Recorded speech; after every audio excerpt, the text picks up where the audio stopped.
látàrí bí àwọn kan pàápàá àwọn kìrìsìtẹ́nì kan bí wọ́n ṣe máa ń fi ẹnu àbùkù àti ẹnu àtẹ́ kan àwọn mùsùlùmí kan wípé àwọn gan ni wọ́n fa ìfẹ̀míṣòfò àti ìjínigbé tó ń ṣẹlẹ̀ nílẹ̀ Yorùbá, àti wípé bí ìfẹ̀míṣòfò bó ṣe ń ṣẹlẹ̀ ní ilẹ̀ Yorùbá, àwọn mùsùlùmí kan ni wọ́n pe àwọn báńdíìtì wọlé, ìyẹn Fúlàní afẹ̀míṣòfò, láti wá máa pa ọmọ Yorùbá àti láti wá máa jí wọn gbé.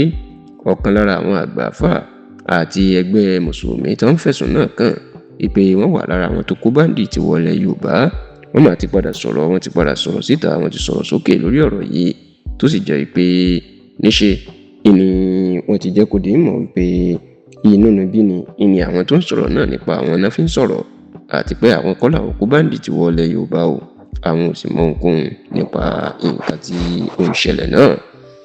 Ẹ rántí wípé lẹ́nu ọjọ́ mẹ́ta yìí aró òrókùn aró rẹ̀ díẹ̀ mọ́, bẹ́ẹ̀ lẹ́kọ̀ọ́ ò fẹ́ ké bí eku, ẹyẹ ò fẹ́ ké bí ẹyẹ, ọmọ èèyàn gan ò fẹ́ fọ́n bí ọmọ èèyàn mọ́ lórílẹ̀‐èdè Nàìjíríà o, nítorí pé ètò ààbò ó wá mẹ́hẹ kọjá sísọ.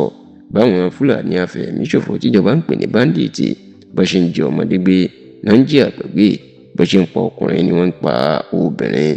Bẹ́ẹ̀ ló jẹ́ pé níṣe ni ọ̀rọ̀ ọ̀hún kò wá sí ẹni tó yọ sílẹ̀ mọ́, nítorí pé àwọn afẹ̀míṣòfò yìí wọn kì í béèrè ẹ̀sìn tàbí ẹ̀yà ká tó pààyàn tàbí jí èèyàn gbé níbikíbi.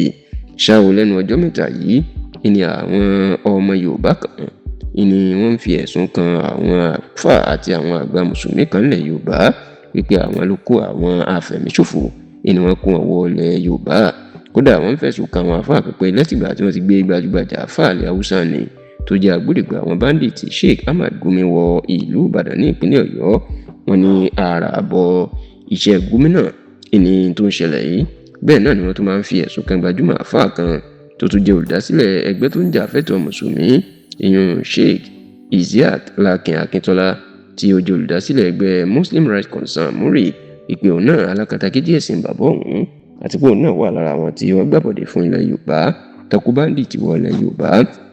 Ṣá o, nígbà tó ń fèsì sí àwọn awuyewuye àti ẹ̀sùn yìí nínú àtẹ̀jáde tó fi ránṣẹ́ sí iléeṣẹ́ tẹlifíṣàn Yorùbá Tòótọ́, ọ̀jọ̀gbọ́n Isiaq Lakin Akintola jẹ́ kó di mọ̀ pé àwọn alákatakítí kìrìsìtẹ́nì ló ń sọ ọ̀rọ̀ yìí. Ó láwọn tán kórìíra ẹ̀sìn Islam tí wọ́n ti fẹ́ kí Islam kó gbérí iná ń sọ̀rọ̀ pé àwọn kó báńdíìtì wọlé Yorùbá. Ó ní báńdíìtì báwo, ìwà wọn ò papọ̀ mọ́ ìwà àwọn mùsùlùmí. Ó láwọn báńdíìtì náà wọn ṣe mùsùlùmí rárá. Ó ní ìdí èyí náà fi rí pé bá ṣe ń kọlu ṣọ́ọ̀ṣì náà ń kọlu mọ́ṣáláṣí, bá ṣe ń pa kìrìsìtẹ́nì náà ń pa mùsùlùmí. Kódà ó ní bí èèyàn bá fẹ́ ṣàbòsí mùsùlùmí gan làwọn báńdíìtì ọ̀hún pa jù. Ó ní báwo wá làwọn yóò tún ṣe wá kó àwọn afẹ̀míṣòfò ìwọlé. Bẹ́ẹ̀ ló ní ìgbésí ayé àwọn papọ̀ máwọn báńdíìtì, nítorí pé àlàáfíà ni làwọn ń wá, ẹgbẹ́ àwọn òṣèré oníjàgídíjàgan tó sì ní gbogbo eléyìí. Ó ti fi hàn wípé àwọn kórìíra àwọn báńdíìtì, àti pé ọ̀pọ̀ ọgbà ni làwọn máa ń sọ̀rọ̀ takò wọ́n ní bàbá ti jíyàn gbé tàbí tó fi ẹ̀mí ṣòfò.